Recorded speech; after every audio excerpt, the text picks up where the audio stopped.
Hi kindergarten! Today in math we're going to review our 2D or two-dimensional shapes. We did this before we went home and started doing school at home. In fact, we were getting ready to go right into our unit on 3D shapes when the whole going to school at home started. In fact, you may remember exploring with these 3D shapes. I remember doing that at math centers right before all of this started, and I thought, ooh, doing 3D shapes might be kind of tricky at home since most of us probably don't have a bucket of 3D shapes lying around at our house, right? I know I don't. I had to borrow these from our classroom. So I had to skip that unit and go straight into measurement because that would be a little bit easier to do at home. But we know that we're going to have to do school at home for a little bit longer, so that's why we're going to go back and try this. It's like a bee or something. Try this 3D shapes unit at home. So you might be worried about not having 3D shapes at home, but it's okay because in your packet there are special papers that you can cut out on the lines and fold them to make your own 3D shapes. So you'll be able to make your own cube at home, you'll be able to make your own cone at home and things like that. And I will make more videos with these shapes so you can kind of get a feel for 3D shapes some more. But we'll do 3D shapes more later on this week and next week. Today we really want to review those 2D shapes that we already know. Now the difference between 2D and 3D, 2D or two-dimensional or 3D three-dimensional, is that, well, they look a little different. So for starters, let's try looking at this shape here. This would be a circle. It's 2D, it's flat, right? Like imagine if you draw a circle on a piece of paper, flat with an L, flat, flat. Whereas 3D, three-dimensional, you have a sphere. It's 3D, it's fat. It's not flat, it's fat, or it's solid. So there's kind of an example of two different. If we take the, where is the, here it is. The square, that's the one I was looking for. It was behind the computer. The square versus the cube. This one is 2D, two-dimensional. It's flat. Whereas this one, the cube, is fat. It's solid. Okay, so I have with me here, Genevieve actually has a puzzle that's perfect for what we're doing because it has a whole bunch of our 2D shapes on them. So before we get to the story, I want to just have us review some of these shapes. So if we start with this one, we already said, what was the name of this one? A circle. And trick question, how many sides does it have? If you said 0, you are right. It has 0 sides. What about, what's the name of this shape? I'll show you the word, see if that helps. It is a triangle, and it has how many sides? 3. 1, 2, 3. And so how many vertices does it have? I'll remind you again that the number of sides and the number of vertices always the same. So we know it has 3 sides. So how many vertices would it have? 3. 1, 2, 3. Now let's look at this shape. You can see the word, that might help you. Square. Notice that Q and U, always together, has 4 sides. 1, 2, 3, 4. And so how many vertices? Also 4. 1, 2, 3, 4. This shape that also has 4 sides and 4 vertices is called a rectangle.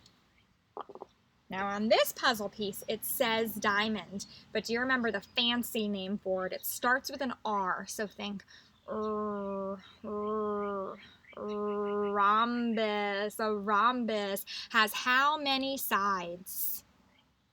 4. 1, 2, 3, 4. And how many vertices then? 4. 1, 2, 3, 4. Okay, great. So now let's get to our story. It's pretty silly. I think you'll like it. It's called The Greedy Triangle. Now, do you know what the word greedy means? I remember another story we read called King Midas and the golden touch. And he was someone that was really greedy. He wanted more and more gold. He was never happy with what he had. He kept wanting more. Remember, it didn't work out so well for him. He wanted everything he touched to turn to gold. It sounded like a good idea, but it wasn't. Remember, he touched his daughter, and she turned into a golden statue? He learned the hard way. So let's see what happens to our triangle. Apparently, he's greedy. I wonder what kind of antics he'll get into. So this book, we know the title is called The Greedy Triangle, and it says written by Marilyn Burns. So that means she's the author.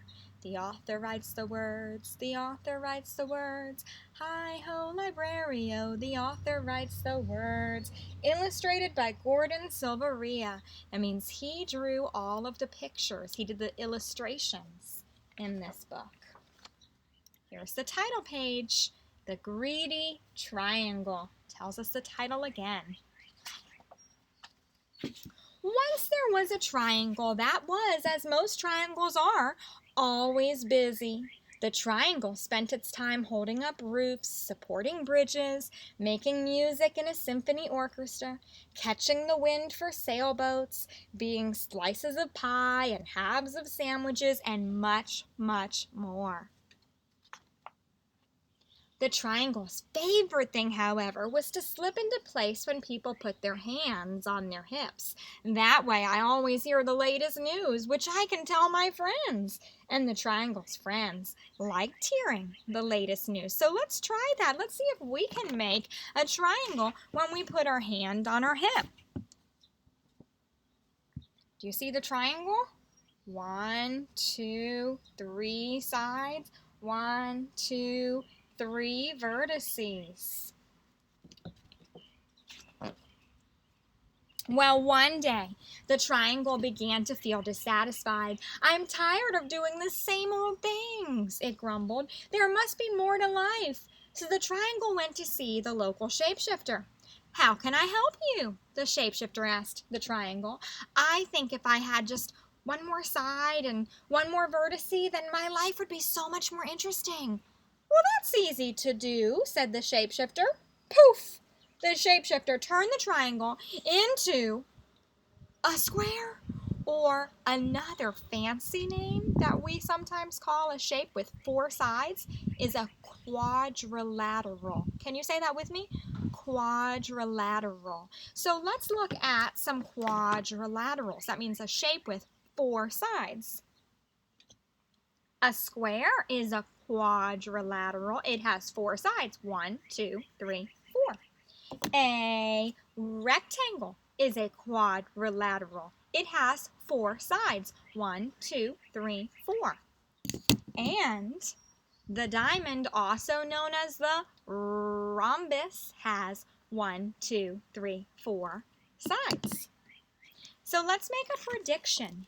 Thumbs up if you think that that new shape, the quadrilateral, is going to be a happy camper. Life is going to be good for him. Thumbs down if you think, no, he's just going to get unhappy and dissatisfied again. Well, life changed in a wonderful way.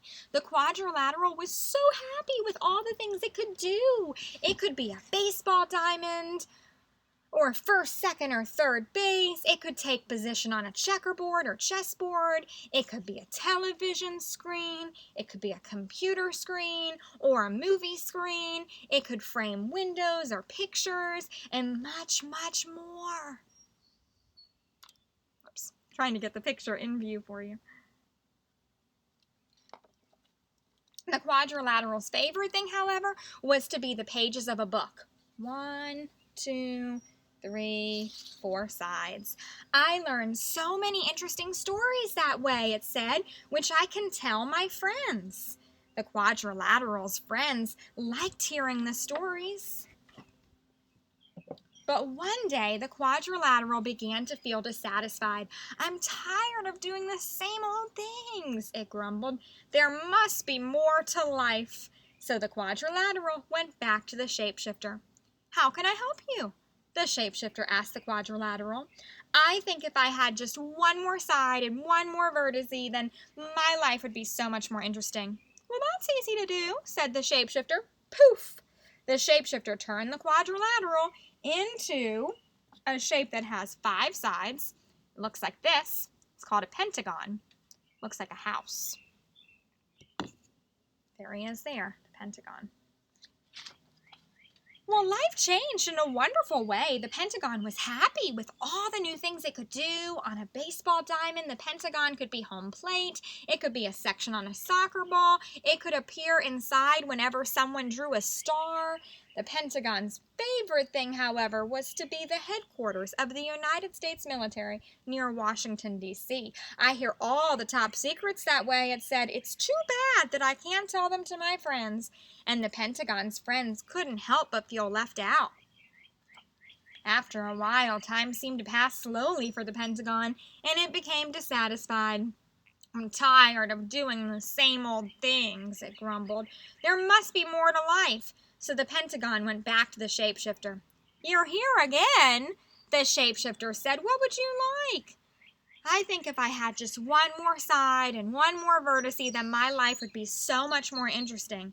Well, that's easy to do, said the shapeshifter, and poof, he turned the Pentagon into a hexagon. So now he has 6 sides. 1, 2, 3, 4, 5, 6, and 6 vertices. 1, 2, 3, 4, 5, 6. Life changed again in a wonderful way, and the hexagon was happy with all the new things it could do. The hexagon could fit in as floor tiles in houses and patios, and fancy crackers at parties and picnics, and it could be the socket of certain bolts and the prongs of certain wrenches.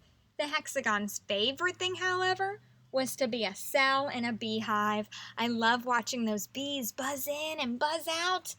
But since the hexagon spent so much time in the beehive, it was too busy to talk to his friends, and the friends missed the hexagon. They didn't like feeling ignored.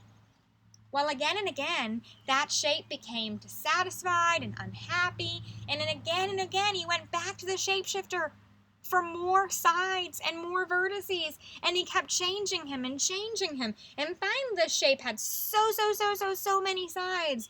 If you look closely, you'll see it's not a circle. It's a shape with a lot of sides. The sides were so small that it had trouble keeping its balance. Its friends couldn't tell which side it was on, and they started to avoid the shape. Well, one day, when the shape was going down a hill, it began to roll. Faster and faster it went, screeching around corners, crashing into fences and trees, and colliding with bicycles and terrifying walkers. Finally, the shape came to a stop. It felt tired and dizzy, lonely and sad. Enough! Thought the shape. I don't know which side is up. I can't keep my balance, and my friends don't want me around. And the shape could no longer remember why it had been so unhappy as a triangle.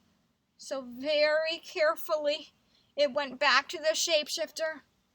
Aren't you happy yet? The shapeshifter asked. I want to be a triangle again, said the shape.